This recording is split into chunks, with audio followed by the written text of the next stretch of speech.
Hey, it's David Pestana with Rise Realty, broker and owner here. Today we're in a model home and I'm with Jared. He's the owner of Pillar to Post. Thank you for coming here today. And what we're doing here is we want to answer some questions about home inspections on brand new properties, because brand new properties are being built all over Utah and most people don't get a home inspection. So what I wanted to ask Jared and bring him in here is, Jared, why would we hire you? Why would a client, a buyer hire you for a home inspection on a brand new home? Doesn't the builder warranty this for the next 12 months? Let us know. Tell us why. Those are good questions. We get the question all the time. And there's a few things that come in. So one is, isn't it warranty? There's a warranty. Another is it's a brand new house, right? So nothing can be wrong with it. And then the other one is the city has an inspector. So you do a city inspection and they came through, right, and that's something that has to be done. So isn't that the same thing? So there's a few different reasons there. Just to start off, we probably find more issues with a brand new home than we would, say, with a one-year-old home. Why would that be?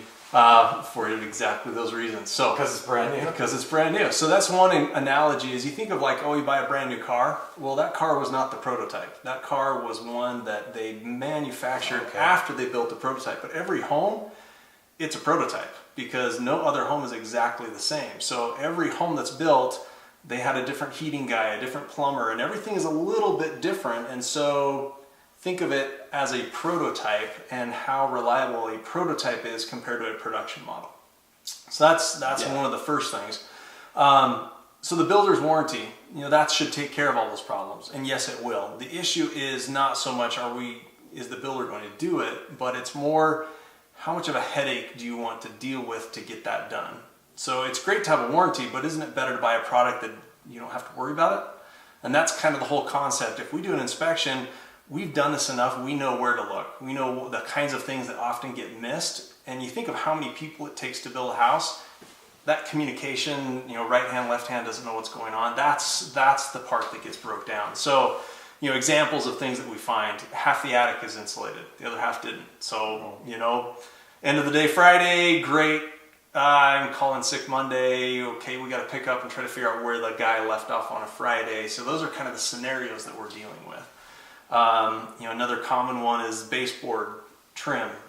It got all the way except for in half the bathroom. It didn't get nailed off, didn't get painted. So it's those little things that are going to get taken care of in a warranty. But you're going to move in and now you have to deal with getting a hold of the builder, having the builder come out and trying to schedule it in court. It's the headache that we're trying to avoid so that you can move in and enjoy your home. Okay, so I'm thinking of, I've been with my buyers who buy a brand new home and we do the walkthrough. We get the blue tape and we put it on it, but often they're inviting their friends to help them see everything. Right. But honestly, like you said, I don't know if I've known anybody that's ever bought a house that hasn't had the builder to come back. They're always coming back, right? They're always coming back. I guess it's good that they come back, but again, it's a headache. And that's really, and you put yourself in the builder's shoes. He's already moved off. They're on the other side of the county with their next subdivision, and now, hey, I need you to come touch up this paint. That's a lot of work for his painter to go off that job. And so, yeah, I'll get to it. And so, if it's a big thing, it's going to be taken care of. But it's all that little stuff. Why not get it taken care of before you close on the house, and then not have to worry about it? Well, then here's the next question. When would you do it? Because if we're doing a final walkthrough, and often the builders are, as soon as they're trying to get you to close as soon as they can. That's probably one of the biggest challenges, because too soon, and like the common one is the dishwasher's not installed. But that's honestly one of the problems we find a lot is the dishwasher line didn't get connected. You do your first load of dishes and water is everywhere. So we like to have everything installed, everything ready to go. Ideally, if you can coordinate it, the best time is the day of or day after you go around and do your blue tape. Because that way you see all the cosmetic stuff. A home inspection is more looking at functionality, and we're not looking at the cosmetics. But sometimes there's something that looks like it's an issue, but it's really just a cosmetic. Or, so if you've already gone through and you've addressed all the cosmetic stuff, we go through and we inspect all the functionality. Together we can go, and now you meet with the builder the next day and say, okay, here's everything we want to get taken care of before we close. So that's kind of the ideal time. And they're obligated to do that. Right. I mean, it's a lot easier to deal with. Look, we want to close. And Well, because I guess that's one of the difference in an existing home. We can go back and ask for repairs, but there's no guarantee that they're going to fix them. right, But in a brand new home, I guess you expect it to be perfect. exactly. So they basically have to Right. fix it all. Yeah.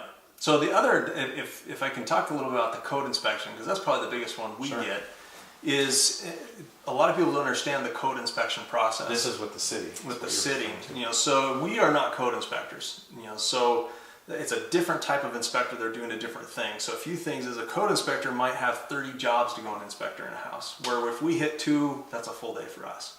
So we're spending a lot more time. But the other thing is a code inspector does it by phases. So they may have the plumbing inspection. They're going to go and inspect the plumbing.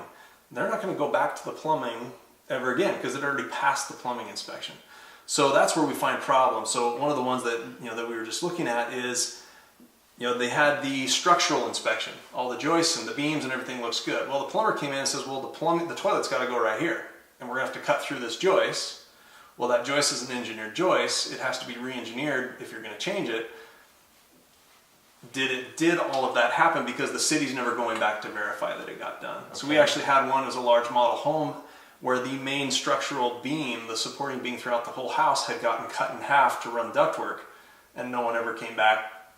And that was a structural. And that was a main. I mean, that was a major issue, and and it was a model home, and so yeah, there are little things. We have some where it's usually the code inspectors are sequential. So if anything has to go back to get reworked, that usually doesn't require a re-inspection by the city. So that's where we usually find more of our bigger problems. Okay, just so you ensured that everything was really done. Right. Was said. Yeah, I mean, I definitely see that everyone thinks that something was done and ultimately it wasn't, or once they seal up the wall, right. You never know. Yeah. Okay. Well, is there anything else you want to tell us? Just the other question we always get is which builder? Which builder? And you know what? It's not really the builders that cause the problem. It's all the subs.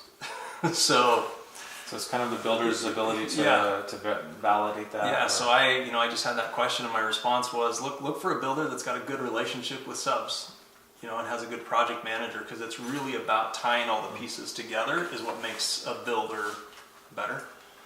Well, I personally think it's a little bit of an issue because they're pumping out. In the certain subdivisions, are completing 15 to 20 homes a month. Mm-hmm. So almost every day they're doing finals inspections, right. And it's very easy if someone's sick.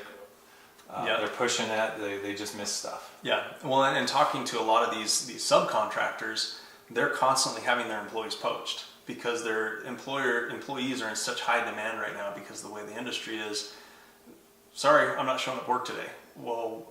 And they're having to pick up the pieces and find someone else, and they're pulling people off the street. So you get that's behind the scenes of the whole building industry that a lot of people don't realize that's what's going on right now because of the shortage in labor. All right, good to know. All right, well, thanks for watching. And if you have any other questions, I guess you can get a hold of Jared at Builder Post or call me. Have a great day.